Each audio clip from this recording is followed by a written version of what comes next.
तो पॉलीमर बनाने के बेसिकली फ़ायदे क्या है, हमारे पास एडवांटेज क्या है, हम पॉलीमर क्यों प्रेफर करते हैं।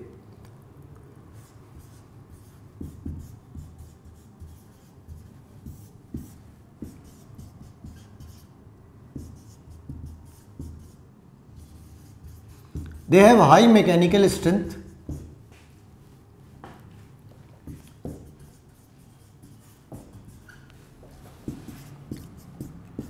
Have low reactivity.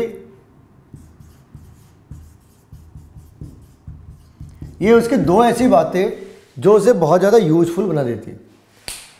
अगर हम कोई एक कंपाउंड, जैसे सपोज नायलॉन है,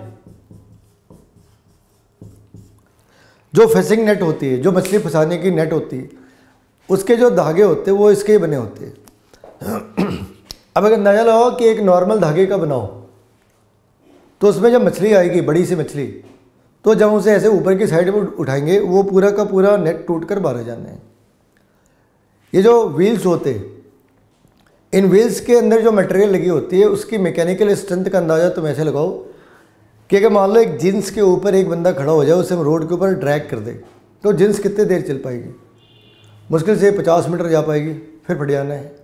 लेकिन जो एक व्हील्स होते हैं, जो एक नॉर्मल सी व्हील होती है, वो एक 50-60 केजी के बंदे को लेकर नहीं, वो एक 2500-3000 पैसेंजर प्लस जो ट्रक या बस का वेट है, 2500-3000 केजी का वेट लेकर वो कम से कम 60,000 किलोमीटर तो बड़े आराम से घूम जाती है।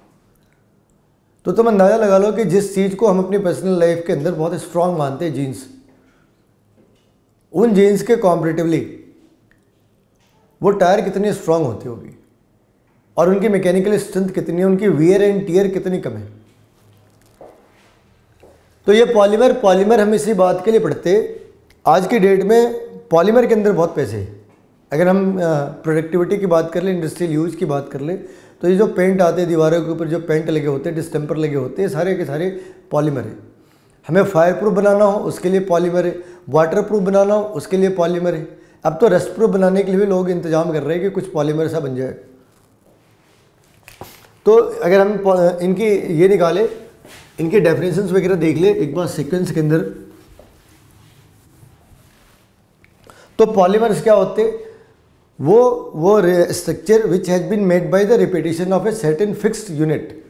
एक fixed unit, polymers are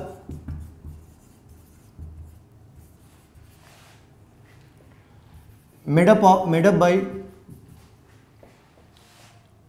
union of several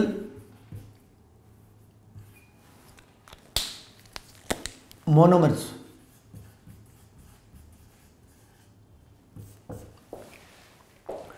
जैसे दीवार के अंदर एक ब्रिक है, वो मोनोमर है, उसके रिपीटेशन से, एक खास पैटर्न के रिपीटेशन से पूरी दीवार बनी है।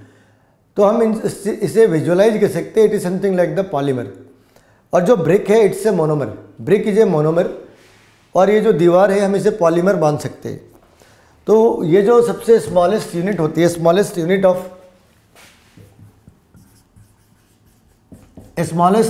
ऑफ पॉलीमर्स,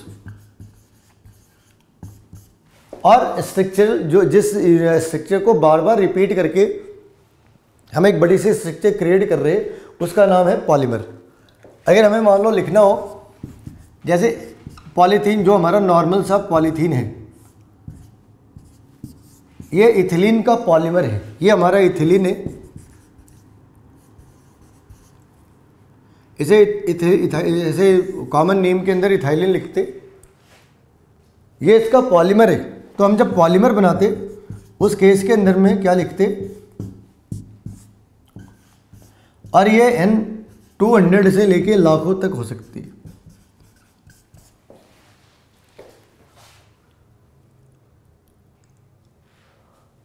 एक बात हमें यहां पे नोटिस करना है कि अगर इसके अंदर, पॉलीमर के अंदर डबल बॉन्ड है, मोनोमर के अंदर डबल बॉन्ड है, तो पॉलीमर के अंदर कोई भी बॉन्ड नहीं है, कोई भी डबल बॉन्ड नहीं है। ये इसका मोनोमर है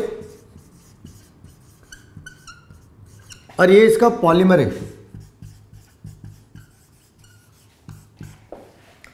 one double bond one double bond has been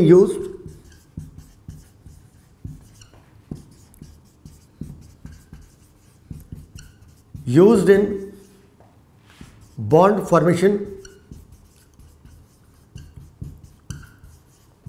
ये जो हाफ बॉन्ड है और ये जो हाफ बॉन्ड है, ये दोनों हाफ बॉन्ड मिलके एक कंप्लीट पाई बॉन्ड बनते थे। तो ये पाई बॉन्ड इसके अंदर है नहीं, यहाँ पे एक पाई बॉन्ड है, इसके पॉलीमर के अंदर कोई पाई बॉन्ड नहीं है और इसकी वजह से रिएक्टिविटी कम हो जाती है।